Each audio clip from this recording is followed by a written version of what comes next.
Mga kapatid, sino-sino ang mga hulog ng langit sa buhay natin? Yung mga taong tinuring nating mga God-sent sa buhay natin. Sino-sino sila sa buhay ninyo? Nung panahong walang-wala tayo, pero tinulungan niya tayo. Nung panahong lumubog tayo, nung panahong tayo'y nasa kadiliman, nung tayo'y iniwanan ng lahat maliban lang sa taong ito. Sino siya sa buhay natin? Yung mga panahong hindi tayo naniwala sa ating sarili, ngunit may isa o ilang mga taong naniwala sa atin. Sila ay mga hulog ng langit sa buhay natin. Para sa akin, isa sa mga hulog ng langit sa buhay ko ay isang matandang pari sa lugar namin ng aming kura. Kahit sa murang edad, noon, namulat ako dahil sa Kanya, sa kabutihan ng Diyos. Hindi lang dahil sa Kanyang pananalita, kundi dahil sa Kanyang pamumuhay, sa Kanyang simpleng pamumuhay. Tuwing linggo, excited akong, imagine nyo, bata ako noon, Imagine, excited akong pumunta sa simbahan para makinig ng sermon ng pari. Ganun kalalim ang impact niya sa buhay ko. At doon nagsimula ang aking bokasyon. Nandito ako ngayon dahil may pinadalang, hindi lang siya, maraming hulog ng langit para sa akin. Sa Ebanghelyo, si Jesus, para sa mga alagad, ay hulog ng langit. Hindi lang dahil marami silang nahuling isda, para sa mga alagad si Jesus ay hulog ng langit dahil binago niya ang buhay nila. Si Jesus bilang anak ng Diyos ang pinakamalaking biyaya na galing sa Ama. Siya ang pinakamalaking hulog ng langit. At nais niyang ang kanyang mga alagad ay magiging hulog din ng langit para sa iba. Kaya sinabi niya mula ngayon, kayo ay mamamalakaya na ng mga tao. At later, sila'y pinadala niya ng dala-dalawa. Anong misyon nila? Upang maging hulog ng langit sa maraming mga tao. Yun ang misyon nila. Yun din ang misyon natin. Maging hulog ng langit sa isa't isa. Itong magandang simbahan na ito, nakikita ko lang sa Facebook. Ang una kong nakita dito, talagang bodega. Nakita ko yung na-post na may tumutulo, umuulan.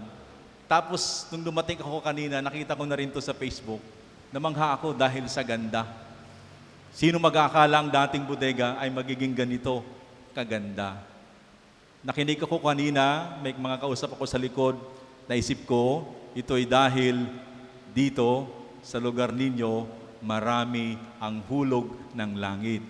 Maraming tumulong, marami ang naging biyaya upang magkaroon kayo ng ganito kagandang simbahan. Kaya palakpakan natin ang Panginoon. Palakpakan natin ang Panginoon sa madaming taong naging hulog ng langit kung kaya nandito tayo ngayong lahat. Pwede ba nating sabihan sa yung katabi mo, hulog ka ng langit?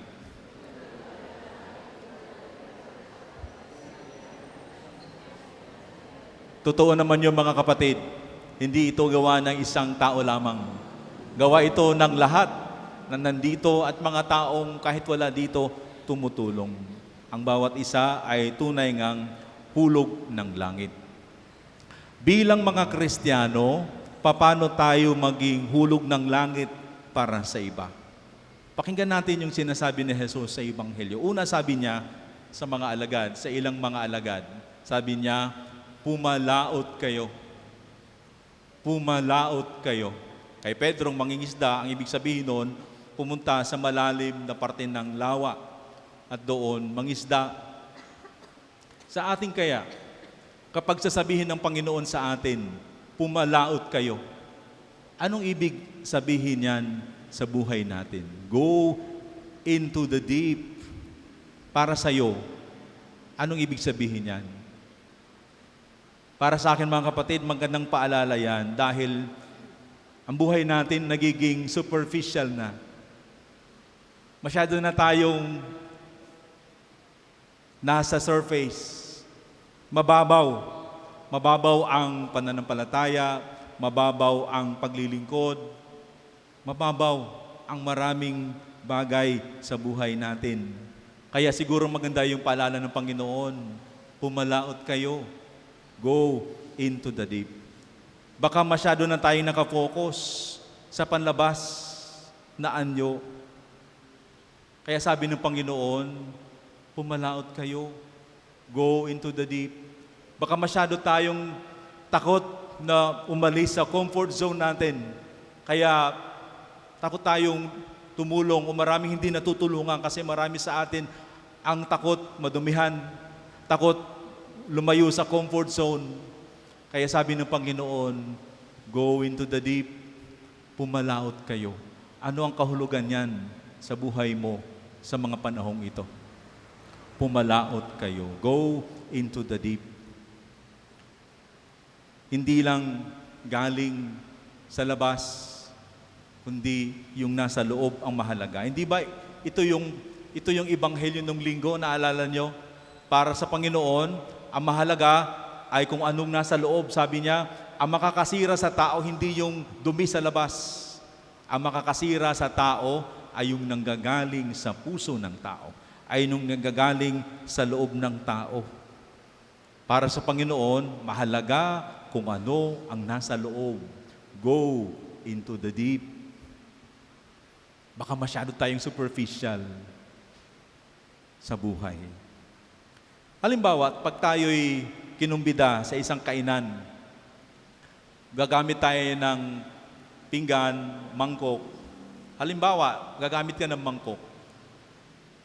Ano ang dapat i-check mo bago mo gamitin? Yung panlabas na parte ng mangkok o yung loob ng mangkok?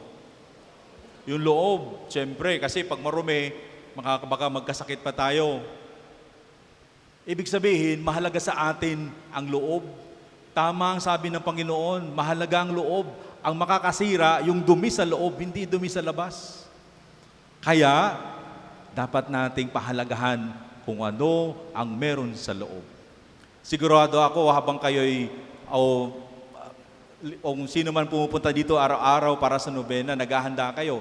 Today, this afternoon, naghanda kayo para pumunta. Gaano kayo katagal nakatingin sa salamin? Para ihanda ang labas, ang sarili.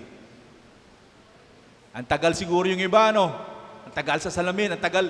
Dapat siguradong maayos yung buhok, walang dumi ang mukha, walang dumi ang damit. Ang tanong, ganun din bang paghahanda ang ating ginagawa para sa loob? Kasi panlabas lahat yun eh. Hinahanda din ba natin yung sarili natin bago tayo tumanggap ng katawan ng Panginoon? Ang mahalaga, yung nasa loob, hindi ang nasa labas. Kaya sabi ng Panginoon, go into the deep. Sana hindi tayo superficial. Sana hindi panlabas ang ating focus, kundi kung ano ang nasa puso natin, kung ano ang nasa loob. Si Maria ay hulog ng langit para sa ating lahat. Kasi si Maria, ang pananampalataya ni Maria, hindi superficial. Si Maria malalim. Meron siyang kakayahang pumalaot. Si Maria, pinagninilayan niya ang balita na tanggap niya mula sa anghel. At si Maria, sabi pa sa Ebanghelyo, Mary treasured everything in her heart. Malalim si Maria. Pinagninilayan niya ang biyaya. Hindi lang siya tumanggap ng pinakamalaking biyaya, ang anak ng Diyos. She treasured everything in her heart. Kaya siguro mga kapatid, kapag may biyayang dumarating sa atin, parang dumadaan lang kasi hindi naman natin pinagninilayan. Malapit na naman ang Pasko. Ang pinakamalaking biyaya ng Pasko, walang iba, kundi ang Panginoon. Pero minsan yung Pasko parang dumadaan lang din. Sa dami ng ating ginagawa, dumadaan lang na parang walang dating minsan sa buhay dahil hindi natin pinagninilayan ang biyaya ng Pasko. Malalim si Maria, mga kapatid, marunong siyang pumalaot.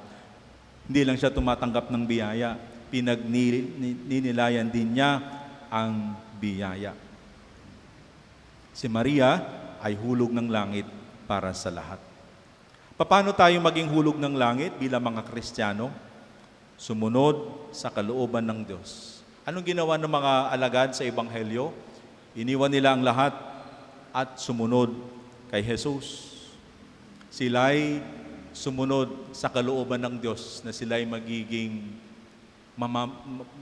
sila'y mamamalakaya ng mga tao. Sumunod sila sa kalooban ng Diyos. Iniwan nila ang lahat. Magiging biyaya lamang tayo, mga kapatid, kung tayo'y marunong sumunod sa kalooban ng Diyos. Hindi ko alam, yun din pala ang tema sa araw na ito, kung ating mababasa. Birhen ng banal na puso ni Jesus, huwaran sa pagsunod sa kalooban ng Diyos. Nagulat ako nung narinig ko, dahil si Maria ay hulog ng langit para sa atin, unang-una sa lahat, dahil siya'y huwaran sa pagsunod sa kalooban ng Diyos. Sinusunod ba natin ang kalooban ng Diyos, mga kapatid? Anong kalooban ng Diyos? Ang kalooban ng Diyos ay mabuti. Mabuti ang kalooban ng Diyos. Kapag hindi natin sinusunod ang kalooban ng Diyos, ano mangyayari sa loob? Sira ang loob. Kapag hindi mo sinunod ang mabuting kalooban ng Diyos, sira ang loob natin, mga kapatid. Kaya yung magandang tanong sa atin, sinusunod, nakikinig at sinusunod ko ba ang kalooban ng Diyos? Kapag tayo gumagawa ng desisyon sa buhay, tinatanong ba natin ng Diyos? Sinasama ba natin ng Diyos kapag nagdesisyon ka sa buhay mo, lalo na isang malaking desisyon ng buhay? Ito ba'y plano ng Diyos? O kaya plano lang natin? Kapag tayo'y gumagawa ng mga hakbang dito sa ating pamayanan, sa ating simbahan, sinasali ba natin ng Diyos? Hinihingi ba natin ang kalooban ng Diyos? Minsan nagrereklamo tayo, hindi binibigay ng Diyos ang aking hinihiling. Baka hindi yan naaayon sa kalooban ng Diyos. Baka hindi yan plano ng Diyos. Baka plano lang natin yon. Sinusunod ba natin ang kalooban ng Diyos? Kasama ba ang Diyos sa mga plano natin? Si Maria, mga kapatid, ay huwaran ng pagsunod sa kalooban ng Diyos. Itong misa na ito at sa buong nobinaryo, ito yung Eucharistia pa lang, ibig sabihin pagpapasalamat. Thanksgiving. Bakit? Dahil sa maraming pinadala ng Panginoon na mga hulog ng langit sa inyo, sa ating lahat. Kaya sa araw na ito, pasalamatan natin ng Panginoon. Personally, para sa community natin, sa lahat ng mga hulog ng langit sa buhay natin. Pasalamatan natin ng Panginoon sa mga God-sent sa buhay natin. Minsan nakakalimutan natin yon. At sana, mga kapatid, tayong lahat, magiging God-sent din para sa iba.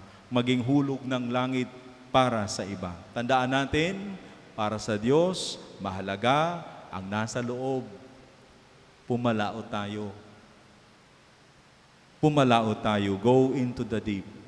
Huwag lang tayong tumanggap ng biyaya. Pumalaot tayo pag nilaya natin ang biyaya. At tulad ni Maria, sumunod tayo sa kalooban ng Diyos upang ang bawat isa sa atin ay maging hulog ng langit para sa lahat.